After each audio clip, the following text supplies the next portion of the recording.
Hello, Sarah. Good morning, Steve. How are you? I'm feeling pretty good. How are you doing? Where are you coming from? You're coming from a different location. What hotel is that? It's casa of my grandmother. No, it is. I'm in Allentown, Pennsylvania. For those that have been following me for some time, they probably recognize this background because I stayed here for a little bit during the pandemic. And I actually did a lot of videos from this room, which is clearly not designed for today's audience. That's all right. I know that your grandma's happy there. Didn't you tell me it was her birthday? Is that her birthday? It is my grandmother's 97th birthday. So here's a reminder. If you've got grandparents, parents, do whatever you can to make a point to see them when they hit these birthdays. Because, man.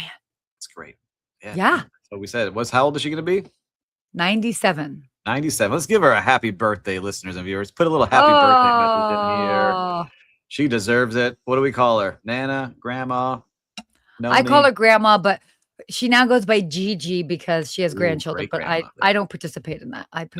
You're not the great grandchild. So that's only, you have to be a certain rank to call it that. Totally. But then I was in New York this past weekend, and I'm in New York this next weekend. So, but you had some exciting stuff going on. I had some fun stuff going on. I got I don't know, call it jet set, train set around Florida. So I stayed at my good friend Michael's hotel, the Marriott Stanton in South Beach. If you're looking for a nice hotel in South Beach, right in the South of 5th neighborhood, it is a sneaky good hotel called the Marriott Stanton. Make sure to check it out. We stayed there for my dad's birthday. And then, it was a great time on the beach. So if you saw me out there, we were definitely enjoying the sands of South Beach over the weekend. And then on Sunday, we surprised my kids. They thought they were just going home, and we got on the Brightline train straight from the hotel, Brightline train into Orlando. Stayed at the Signia by Hilton, which I have a lot to say about that versus a Disney hotel. And then we went to the Disney park the next day. Which was awesome. So Disney always does a great job. So my brother came along, my parents, my kids. It was an awesome, awesome time at the Hollywood Studios. So I'm happy to chat Hollywood Studios or Disney or Lightning Lanes with anybody if they need any advice. So, I should have talked to you 2 weeks ago when I had a client ask me about this. But I will say this. I feel like Disney does a good job of making sure, like they do a good job of managing crowds. Yes. That there are multiple ways that you don't go and you waste your entire day waiting. Yes, there's going to be long waits at here, but you can kind of construct the day. And I think they do a really good job about that. They do a great job. As long as you know how to do, you do have to pay in to use Lightning Lanes. And if you don't want to wait in any lines, you pay for the Premier Pass, but that's double the price of a ticket. So an example, a normal ticket, I think, was $179 per person. And if you want that Premier Pass, you have to pay an extra $298 on top of your $179 if you don't want to wait in lines. But if you just want to manage the lines on an app, you pay $23 and you go about your day. But this is what I found, because I've done experiences where I didn't have to wait and I could just go on ride after ride. And maybe because I'm older, but I realized it's actually kind of nice to have that downtime in between rides, because if you're going from one to another, it's stimulating. People can get Sarah, sick. you have to come with me. I plan the day very nicely. It's a nice cadence. You always break it up in the middle of the day with an air-conditioned lunch venue that's served. You don't stand in line. You got to save up and pay for these things. But we have a nice cadence to the day in the park. So your kids are just... They're living the fine life, perfect cadence of the way through a Disney day. I can make sure you have a great time. It reminds me of when you told me you went to the beach and your daughter's like, "Where's our server?" And you're like, "Oh, we need to change this up." Yeah, the cabana on the beach is not how they go to the beach every time. So listeners, that's a different story for a different time. Listen, we get nice things because we worked in hotels and people want to take care of us. And I'm always happy to share that with my kids, but they also have to see what it's like before you can get all those perks. You really got to understand what it's like. So they get a nice mix of both. It's too funny. Oh my gosh. I just had to do a nice air-conditioned lunch. I can't even I may have had a mojito or two at my Disney lunch before we head back out there to You had a mojito. Yeah, it was nice. A nice little break. Wow. Oh my gosh. Haven't had one in a long time, but they sold me.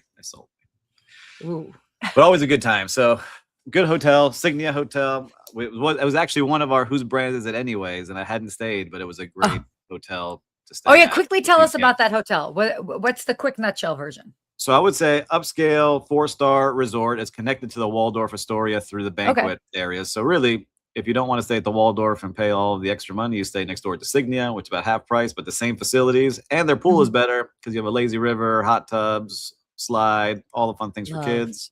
But they have great bar, great restaurants. Everyone was ultra nice there. Everyone very helpful. They do have transportation to Disney parks because it is a Disney affiliated hotel, but it doesn't take you directly to it. So I've got a whole breakdown of that. I may write a little blog post about it. I think you should. I think I should. The difference between an official deluxe resort and you could become a Disney blogger. Those people make a lot of money. I know, but I don't know if I could be there all the time. No, you don't have to be there all the time. It's just you share your tips. All right. Hospitality Mentor podcast episode on my other podcast. I'll do one just Disney. I'm not even joking. I know it sounds really silly, but I have friends of mine who that is a good part of their content, and that part of their content does exceptionally well. So, all right, I'm going to take that tip. I'll record one this week, but I got to tell you something else about this. Tell me. This episode is brought to you by StayFi. StayFi helps short-term rental operators build direct guest relationships through branded Wi-Fi portals, email marketing, and guest data tools that turn one-time bookers into repeat guests. So start growing your direct booking revenue today at stayfi.com/Good Morning Hospitality. And that's stayfi.com/Good Morning Hospitality. Gotta get that one in there for us. Thank you, StayFi, for being a sponsor. Love that. Thank you. That was great. So, should we get into a show today? I'm sure people are done. Yes, let's get into our show. I guess we're still. All right. So first topic here, CitizenM, 1 year later, learning to love Marriott audits. 1 year after Marriott paid $355 million for CitizenM, 50% of CitizenM's occupancy now comes from Marriott Bonvoy members across the portfolio. We've talked about this before. Yeah. So I think you did it. By the way, I'm a big fan. We love CitizenM. You and I have podcasted from a CitizenM hotel. You've stayed in a CitizenM hotel. And as we talk about it, I want to first give a shout out to Dahlia. I see you commenting here. Thanks for watching the show. Lou, appreciate the highlight of your day is my ad reads. I'm going to take that every day. Ooh, Lou. So we talk about CitizenM hotel here. And like Sarah said, they paid $355 million Marriott did for CitizenM. And what's happened now, we're starting to see the power of the Marriott Bonvoy app and their 300 plus million members. All of a sudden now, 50% of CitizenM's hotels occupancy now comes from Marriott Bonvoy members across their portfolio, which is an incredible number. So half of their guests now are Marriott Bonvoy members. And they're saying that's just like a cherry on the top. It didn't cannibalize what they had before. So it kind of makes me think, like, what was their business model before? Like, how well were they actually doing? Yeah, they're getting this much that are a cherry on top. But it also shows that the previous owners are still the franchisee of this now, right? So they don't own the brand anymore, but they still are operating the hotels, and they had to get into Marriott's standards and understand and get audited. And their CEO, Mr. DeJong, was saying, "Who are you guys to audit us? We created this brand." But now he comes to find that he likes it a lot, because the Marriott Bonvoy app brings in Marriott members. They have to meet certain standards. They have to answer the phone a certain way. They have to have certain things on their property. And he now comes to enjoy these audits because it shows his team like what they need to do and holds them accountable. So every month he gets a nice report showing how well his team is doing across those properties. But now they want to build even more places because CitizenM is doing so well within Marriott. They are looking at more and more locations. I think they did one in Georgetown in DC, right where you went to school. Yeah. They're looking in Dublin, Ireland, now London. They've got a lot of places coming up. But I mean, what do you think of CitizenM? You've stayed there. I've actually hung out in the lobbies. I've never stayed overnight. I'm a fan. But look, I think I'd have a hard time sharing that room with somebody. I think it's definitely, it's great if it's just yourself and you're there for a work trip. Maybe you don't have that much, like maybe you're not necessarily having that much time in the room. I mean, really, the room is a bed. Like it's the bed up against the window. But I like the different features. Like there's cool like lighting that you can play with the lighting. You can turn the color of the lights in the room and like the shower area to pretty much whatever color you'd like. It's comfortable. I like that they have the bed right up against the window. That to me is kind of cool. But I'm a fan. I always do find it interesting because they talk about, oh, well, we don't have a front desk. And so you do check in yourself, but there's always a front desk attendant. And I always just find that so funny because it's like, I get it. You might just have one attendant versus like having 3 front desk employees checking in people. But half the time they have to help check people in anyway. And that's not just CitizenM, by the way. That's any hotel that runs it like this. But I always am just like, really? Yeah, look, they're keeping they thought Marriott may change some things, but Marriott's like, no, we like CitizenM for what it is. We're keeping the business model intact. We don't want a front desk. Like you said, they kind of have a front desk. Kiosk check-in is the model that they like. Yeah. AI handling most of the guest inquiries. But what changed for them is where their energy goes, is what they're saying. Is that before the deal, the owners was spending heavily on business model innovation and customer acquisition, getting guests to come learn about CitizenM, come be at the property, really spending a lot of money on marketing. Now they get that visibility. Yeah, Marriott handles distribution, and focus has shifted entirely to the guest experience to make sure all that spending that was going to marketing, they can now use and spend it on the guest experience to enhance it. So, it's really interesting to see because we talk about how many things that these companies, Marriott's and Hilton's and Hyatt's, they acquire these companies. And this is a big sign. It shows if you can really do it the right way and you have a product people like, it really is a giant boost because those are expensive bookings. Like those owners still have to pay for those every time one of those Marriott Bonvoy people stay. Like there is not just, oh, we just got extra people. Like you're paying a fee to Marriott for that. And we've talked about this before, and I was even just thinking about it because when I was looking at places to stay in New York, and I had I had a little bit of a struggle because I want to get like a certain number of Marriott nights so that I can like hit my whatever status for next year. So I was like, okay, well, this would be good because I could at least get like 3 more nights and I would go towards that. But the hotel I was looking at was fine. Mediocre, fantastic. We got a phone ringing? We got a phone ringing. Sorry. My aunt is calling one of my other aunts. Anyway. A landline in the grandma's house. I love it. Totally. But I really liked this Kimpton hotel and it was a really great rate and it was brand new. And I love staying at like brand new hotels because it's just cool to see what they're doing. And I'm part of like the rewards program with IHG, but I don't stay at that many. So I was like hemming and hawing, like, do I stay at the hotel I really want to stay at? Or do I stay at one that I'm not as excited about staying at, but it would like get me closer to having some sort of status. So again, and I wouldn't have necessarily discovered that other hotel if it weren't for going through like the bigger umbrella of the hotel brand. So it is very interesting as far they absolutely. Hold on. So where did you stay at this story? I ended up staying at the Kimpton Era Hotel in Midtown. It was fantastic.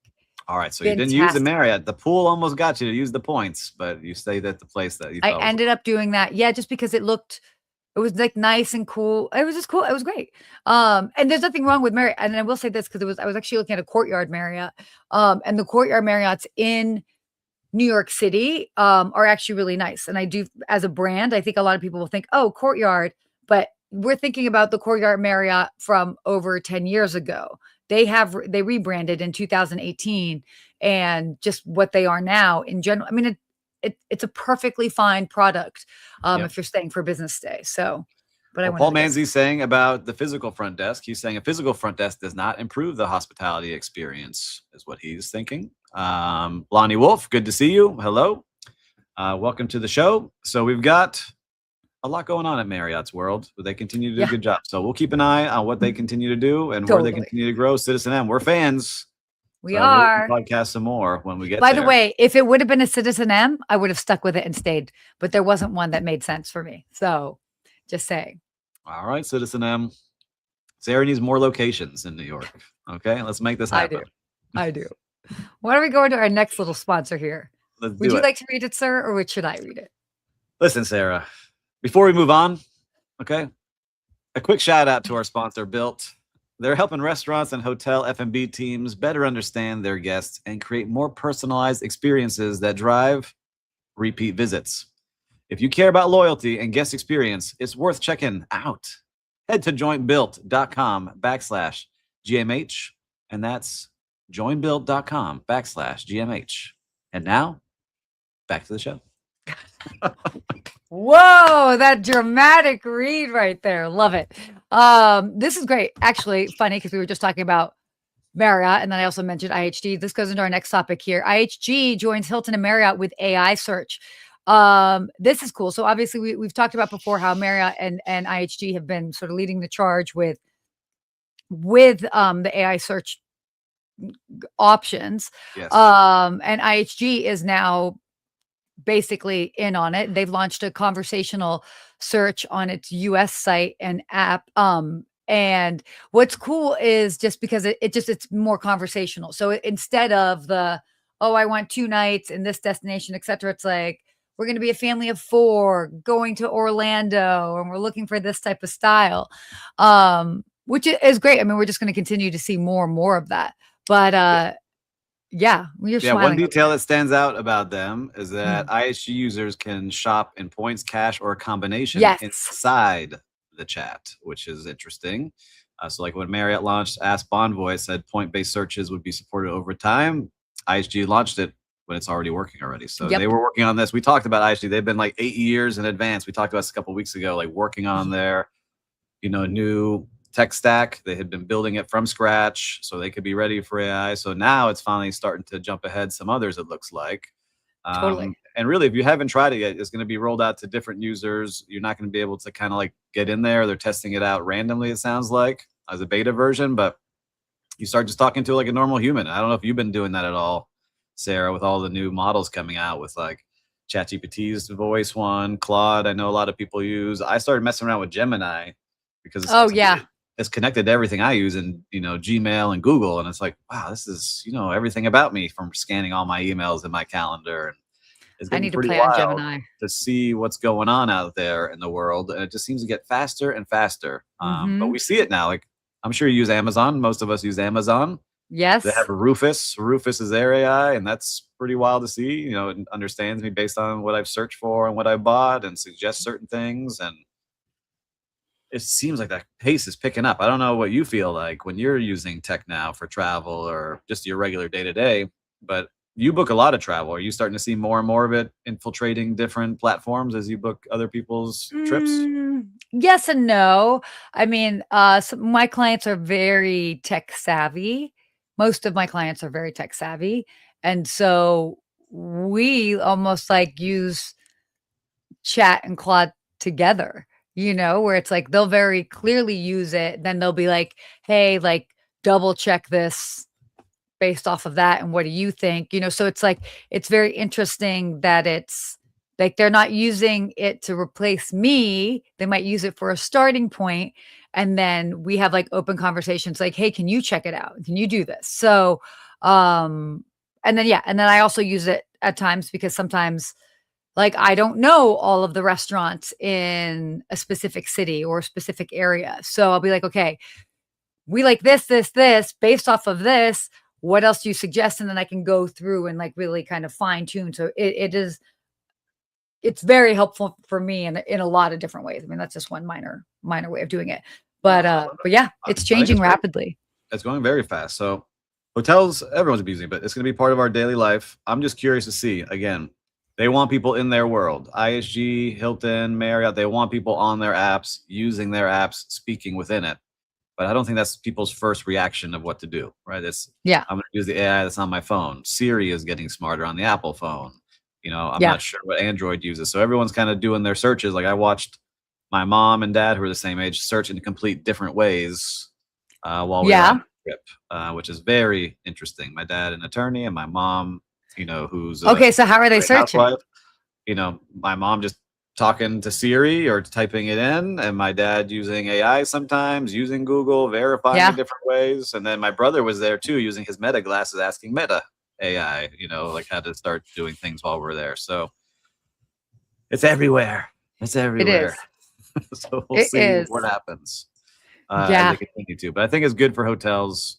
Meet people where they're at. Hey, I'm traveling with 5 people. I need 2 beds with a view of X, Y, or Z. What do you have available for me at this price point? I think if you have things like that and it pops up, that's great. Oh, totally. It's interesting. So kind of quickly going back to this is kind of an interesting part of it. Right now, even though we've got these hotel groups that are implementing more AI into their apps and their sites, they don't have yet like the number of travelers, visitors to their sites that are using these actual tools. But it was interestingly enough, retailers are ahead of it. So I know that you obviously were mentioning Amazon. This like Walmart says roughly half of its app users have tried their AI assistant Sparky, and then shoppers use it to build about their basket that use it. They spend about 35% more. So I think that's interesting. Yeah. I think so too. If you have somebody helping you along, that's like supporting things that you want. Like I'm about to get a doggy, our first puppy, and now everything being shown to me on every single app is about doggies. So of course it knows. Is. But Dolly asked a question, one thing, why do I like Gemini? I haven't used it enough yet, but what I've realized is that Gemini is part of Google. It's connected to YouTube, so it has all of YouTube's history, all the videos, all the transcripts from those things it's learning from. And it's also, I use Gmail and Google Office, and it's connected to everything I've got. So it's already built into everything I have. So I haven't played enough with it yet, but I'll get back to you on a future episode. I'll let you know. Yeah, it is interesting because it really is kind of like a combination of bouncing around. I'm trying to figure out one that I can kind of use. I'm using ChatGPT right now for that. I've connected a lot of things to it, but I'm a little bit nervous to put it in full power because it's now saying, hey, you can connect finances to me and your health and X and this and that. I'm like, I don't know if I want all that yet. But get there. Yeah. Get there in time. Yeah, definitely interesting. All right, why don't we do one more topic? I think we got time for one more. We got Southwest for sure. Oh, you want to do that one or do you want to do travel and leisure? Well, we can do both. Okay, we'll touch on this. Let's do quick. Okay, so Travel and Leisure's $343 million bet on timeshare consolidation. This is interesting. I actually covered this on the Skift Daily Briefing. So Travel and Leisure acquired Yes and Vacations and is there's also a pending purchase of Spinnaker Resorts for basically a combined deal of about $343 million up front, and they're going to be adding more resorts. Now, what's interesting is this is timeshares, and it's like Travel and Leisure is getting into the timeshare business, and it's wild because it's not necessarily just a portfolio, but the timeshare business is a big business because it's basically a loan business. It's a loan to get into the buildings that you have ownership of, they say, which you don't actually own.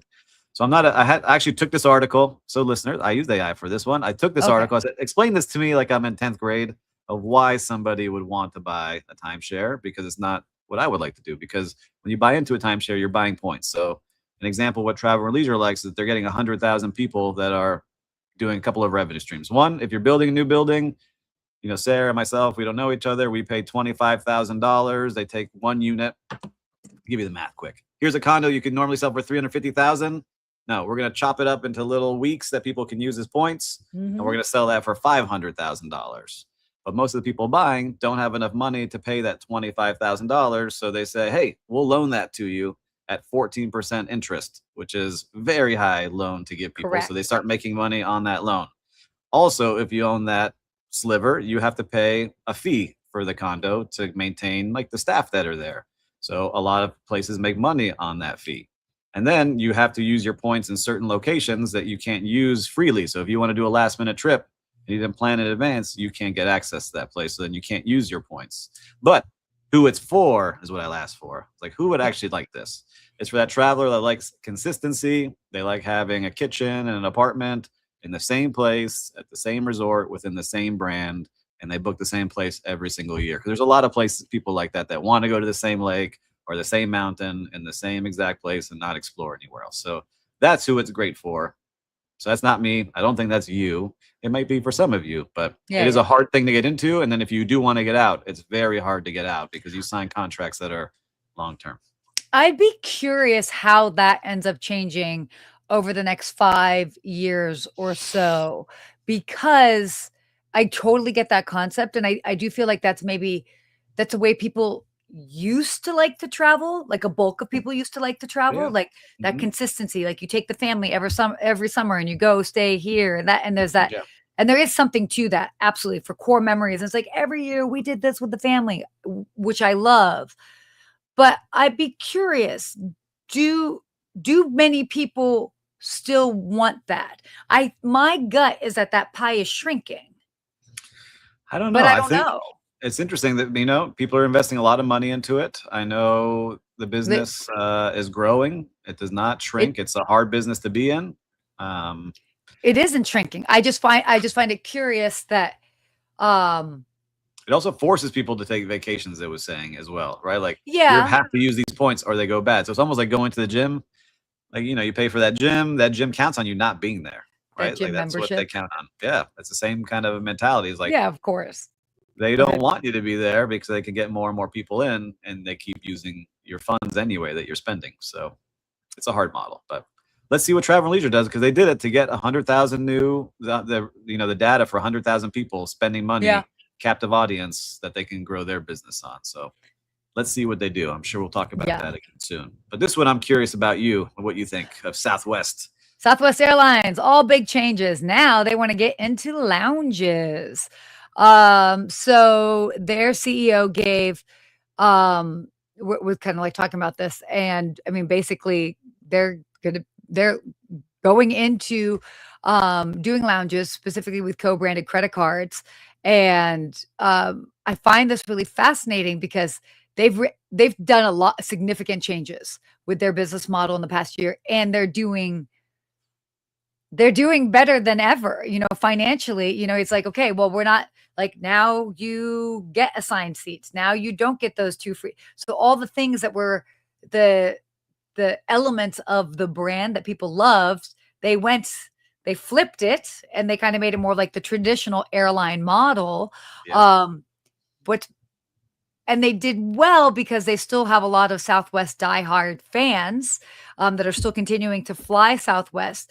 And then they're like, we're just making even more money. It just makes sense financially, which obviously it makes sense financially. That's how other business also, it's a proven model. But I think what was curious to see was, would they be able to actually make that transition successfully? And they seem to be doing it. So I think they saw the writing on the wall. I think they didn't want to end up like Spirit. And we're like, all right, we got to make some money here. And so they went traditional, and we learned, we've learned by doing this show, at least I have, is that airlines make all their money with those people in first class and business class and the people paying up for upgrades. And, if you're back in coach, that's why there's so many coach sections now, like the main cabin and this cabin, that one, this one, right? So that's how they're making their money and staying afloat. And I get it, but we talked about this once too. Like, I think the whole airport's gonna become its own separate lounges. Totally.